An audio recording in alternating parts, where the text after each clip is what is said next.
அதுக்கு என்ன பண்றது? கிணத்துல தண்ணி வத்தி போனதுக்கு யார் காரணம்? நாம தானே காரணம்.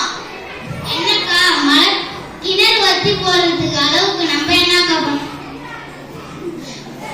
எல்லா பையனும் அந்த தப்பதான் செஞ்சுக்கிட்டு இருக்கானுங்க.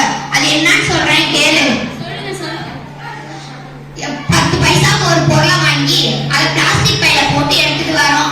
அந்த பிளாஸ்டிக் பைய ஒரு மூளையில போட்டுடுறோம். அது மக்காத அந்த பைய மண்ணுக்குள்ள சிக்கி போய் மழை நீரை பூமிக்குள்ள விடாம தடுக்குது. வத்தாத கேணியை கூட வத்த வைக்குது அந்த பைய. இத்தனையோடு பையனானேக்கா, அது எப்படி மழை பெய்யாம தடுக்குது? போங்கக்கா. நீ மட்டுமா பிளாஸ்டிக் பைய யூஸ் பண்ற? உலகமே அந்த பையத்தான் யூஸ் பண்ணுது. அப்புறம் அவசரத்துக்கு எந்த பையக்கா யூஸ் பண்றது?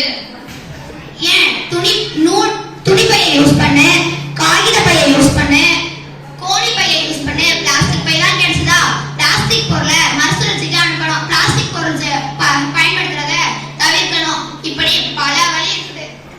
நீங்க சொல்ற மாதிரி செஞ்சா மழை பெய்யும், பயிர் பச்சை பசலேன்னு விளையும், எல்லாரும் சந்தோஷமாக இருப்பாங்க. ஆமா ஆமா, கண்டிப்பா மகிழ்ச்சியா இருப்போம்.